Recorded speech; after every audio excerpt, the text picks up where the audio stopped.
안녕하세요, 홍씨입니다. 오늘은 람보르기니의 신차 테메라리오입니다. 테메라리오는 우라칸의 후속 모델로 플러그인 하이브리드 차량이고요. 참고로 테메라리오의 이름은 투호소의 이름에서 따왔다고 하고요. 사나운, 용감을 뜻한다고 합니다.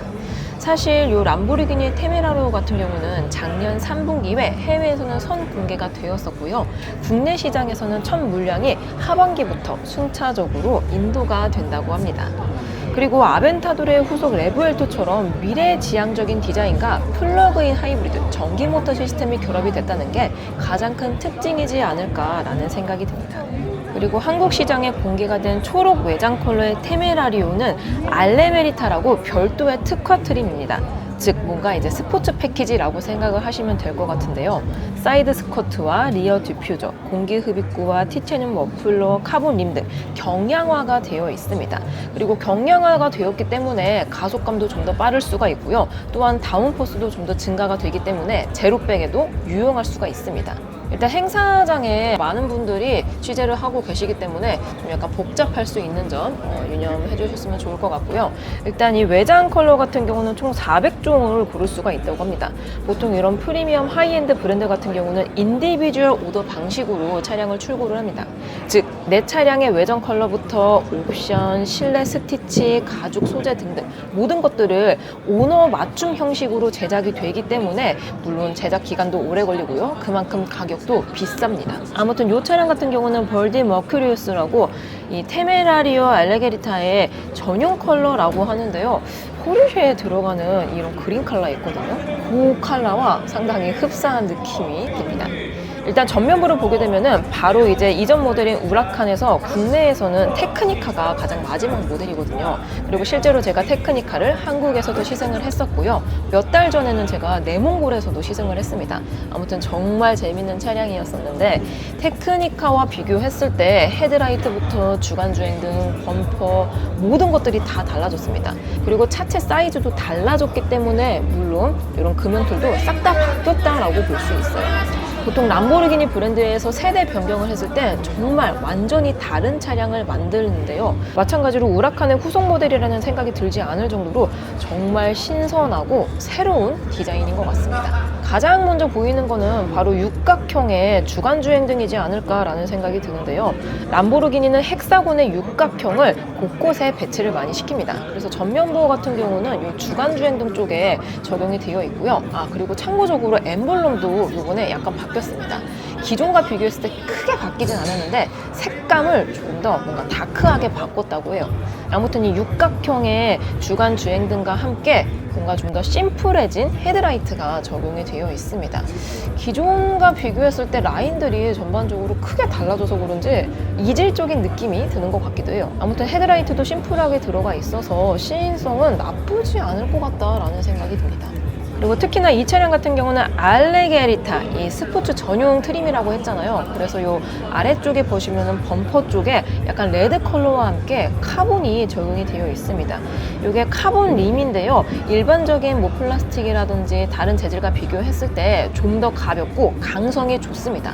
그래서 만에 하나 뭐 사고가 났을 경우에도 강성이 조금 더 좋기 때문에 차체의 프레임이라든지 뒤틀림 이런 것들을 좀 더 보완을 해줄 수가 있는 거죠. 그리고 추가적으로 이렇게 레드 포인트가 더 들어가서 그런지 스포티한 느낌을 살려주는 것 같습니다. 그리고 에어 인테이크의 라인들도 상당히 공기역학적인 디자인이 되어 있다라고 느껴집니다. 실제적으로도 구형의 우라칸과 비교했을 때 공기역학, 다운포스가 상당히 많이 증가가 되어 있다고 합니다. 전반적으로 우라칸의 느낌이 나지 않는 것 같습니다.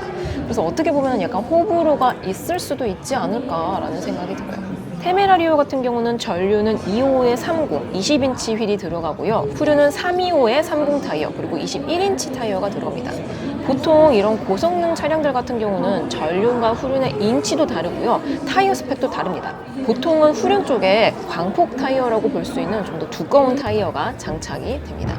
그리고 조금 특이한 점이 있는데요. 보통의 람보르기니 차량들은 피렐리 타이어가 많이 적용이 되어 있습니다.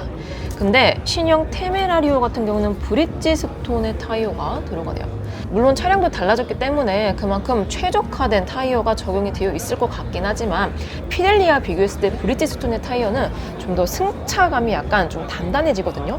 그래서 왠지 모르게 좀 그립력이 좋을 것 같다라는 예상이 듭니다.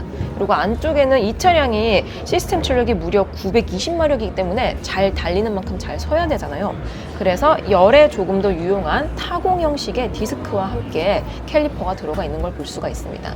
그리고 사이드미러도 공기역학적으로 디자인이 되어 있으면서 스포츠 패키지라고 볼 수 있는 엘레게리타는 카본이 들어가 있습니다. 그리고 라인을 레드 컬러로 포인트를 줘서 예쁜 것 같아요. 예쁩니다. 와, 근데 이 루프 라인을 앞쪽에서 보니까 와, 진짜 이 공기저항 개수가 얼마나 나올지 정말 궁금합니다. 제가 예상했을 때는 공기저항 개수가 한 0.2C 정도로 가지고 있지 않을까라는 예상이 들어요. 아무튼 공기저항을 거의 받지 않는 유선형의 디자인을 채택을 하고 있습니다. 그리고 이 차량은 미드십 후륜 기반의 AWD 차량이기 때문에 엔진은 프론트가 아닌 뒤쪽에 위치해 있습니다. 그리고 육각형 모양의 헥사곤 라인의 테일램프도 뒤쪽에 적용이 됩니다. 와, 근데 뒤쪽에서 보니까 뭔가 이 라이트의 비율도 그렇고 와, 기존의 우라칸하고 상당히 다릅니다. 상당히 달라요. 그리고 디퓨저 같은 경우도 기존에는 원래 좀 아래쪽에 있었거든요. 범퍼 쪽에. 근데 신형 테메라리오는 거의 리어 램프와 수평적으로 들어가 있습니다. 안쪽에도 머플러가 육각형 헥사곤 모양으로 들어가 있죠. 그리고 기본 라인은 아닌데 엘레기리타 같은 경우는 티타늄 머플러가 적용이 됩니다. 티타늄 같은 경우는 금속 중에서 가장 가볍고 강성이 좋기 때문에 보통 정말 고급 외제차에 들어가거든요. 근데 엘레게리타는 특히나 시스템 출력이 900마력이 넘는 차량이기 때문에 내구성이 좋은 머플러가 적용이 되어 있습니다. 그리고 엔진룸을 자세히 보시면은 V8이라고 적혀 있는 거를 보실 수가 있는데요. 요게 기존 우라칸과 비교했을 때 어떻게 보면 다운그레이드라고 볼 수 있습니다. 물론 전기 모터와 배터리가 포함이 되어 있는 플러그인 하이브리드라서 출력 자체는 증가를 했어요. 다만 엔진으로만 봤을 때 우라칸 라인업들은 V10, 그러니까 10기통의 엔진을 사용을 했습니다. 하지만 전동화 전략에 따라서 어떻게 보면 좀 다운그레이드라고 볼 수 있는 8기통이 들어가기 때문에 이건 좀 호불호가 있지 않을까라는 생각이 들어요. 자, 드디어 이 테메라리오의 실내로 들어왔습니다. 테메라리오는 우라칸과 동일하게 투 도어 시스템을 가지고 있고요. 2인승 차량입니다. 자, 이렇게 신형 람보르기니 엠블럼과 함께 전면부에는 디지털 클러스터가 위치해 있는데요. 12.3인치 디지털 클러스터가 들어가 있어서 굉장히 신형 느낌을 가져가고 있는 것 같습니다. 그리고 지금 이 차량은 별도로 이렇게 디스플레이가 불이 들어오진 않지만 중앙 쪽에는 8.4인치 디스플레이가 들어가고요. 크러쉬패드 안쪽에 보시면은 레브엘토처럼 조수석의 디스플레이도 들어있긴 합니다. 다만 이제 사이즈가 작아서 많은 정보를 보여주진 않지만 드라이브 모드라든지 좀 심플한 것들을 보여주고 있기 때문에 조수석에 탑승한 사람도 뭔가 심심하지는 않을 것 같아요. 아무튼 12.3인치 클러스터와 8.4인치 중앙 디스플레이 그리고 9.1인치 조수석 디스플레이 까지 함께 들어가 있어서 확실히 뭔가 V급인 레브엘토의 실내처럼 보이긴 합니다. 그리고 엔진 스타트 버튼과 기어 방식은 기존 우라칸하고 거의 비슷하게 들어가 있고요. 또한 이게 플러그인 하이브리드 차량이기 때문에 주행 모드가 좀 더 증가가 되었습니다. 그래서 원래 가지고 있었던 뭐 시타라든지 스포츠, 코르사 이외에도 하이브리드, 리차지 등 이제 플러그인 하이브리드 차량에서만 느낄 수 있는 주행 모드가 추가가 되어서 총 13가지 중에 하나를 고를 수가 있습니다. 그러니까 내가 좀 막히는 구간에서는 하이브리드, 배터리라든지 모터를 이용한 모드를 사용할 수 있고 고속 주행을 했을 때에는 스포츠나 코르사 모드로 바로 바꿔서 주행을 할 수 있기 때문에 좀 다재다능하게 변경이 된 것 같긴 해요. 그리고 시트는 이것도 이제 인디비주얼 오더 방식으로 생산이 되기 때문에 시트 컬러, 스티치 이런 것들 다 바꿀 수가 있습니다. 지금 전시된 차량은 약간 레드 컬러가 포함이 되어 있는 스티치가 들어가 있고요. 또 카본이 적용이 되어 있는 스포츠 버킷형 시트가 적용이 되어 있습니다. 이런 것들도 다 경량화를 위해서 채택이 된 거기 때문에 굉장히 스포티해요. 그리고 도어 트림은 별도의 기능들이 많이 들어가 있진 않습니다. 뭐 도어를 열고 닫는 그 정도의 기능만 들어가 있어서 굉장히 심플한 느낌을 가져가고 있습니다. 자, 드디어 이 V8 엔진룸을 보고 계십니다. 테메라리오는 V8 트윈터보 4.0 엔진에 8단 DCT 변속 조합으로 들어가 있고요. 전기 모터는 전륜에는 2개, 후륜에는 1개, 총 3개의 플럭스 전기 모터가 탑재가 되어 있습니다. 그래서 엔진만으로는 800마력의 힘을 낼 수가 있고요. 시스템 출력, 이 전기 모터가 포함이 되었을 때는 920마력에 제로백은 2.7초, 74토크의 힘을 가지고 있습니다. 수치로만 봤을 때에도 엄청나죠. 그리고 최대 출력 같은 경우는 9000rpm에서부터 800마력이 나온다고 하는데, 보통의 고성능 차량들, 그러니까 우리가 말하는 슈퍼카들 있잖아요. 이런 차량들은 가솔린 엔진을 사용하고 있긴 하지만 최대 RPM이 10,000rpm까지 잡혀 있습니다. 그래서 9000rpm부터 최대 출력이 나오기 때문에 거의 레드존에서만 최대 출력이 나온다고 보시면 될 것 같아요. 다만 이게 플러그인 하이브리드이기 때문에 공차 중량이 좀 많이 증가가 되었습니다. 보통 고성능 차량들은 건조 중량이라고 해가지고 오일류를 다 뺐을 때의 중량을 재거든요. 그랬을 때 테메라리오가 건조 중량 1690kg가 나온다고 합니다. 이전에 우라칸 같은 경우는 1300kg대의 중량을 가지고 있었는데 정말 많이 증가가 되었죠. 그리고 람보르기니의 플래그십 모델인 레브엘토 같은 경우는 12기통의 자연흡기 엔진이 탑재가 되어 있는데, 그 차량 같은 경우도 아마 요 테메라리오와 비교했을 때 건조 중량이 한 80kg밖에 차이가 안 나거든요. 그러니까 어떻게 보면은 테메라리오는 슈퍼카임에도 불구하고 엄청 무거운 차량입니다. 그래서 그런지 공기 저항이라든지 다운포스를 신경을 많이 써서 디자인을 한 것 같긴 해요.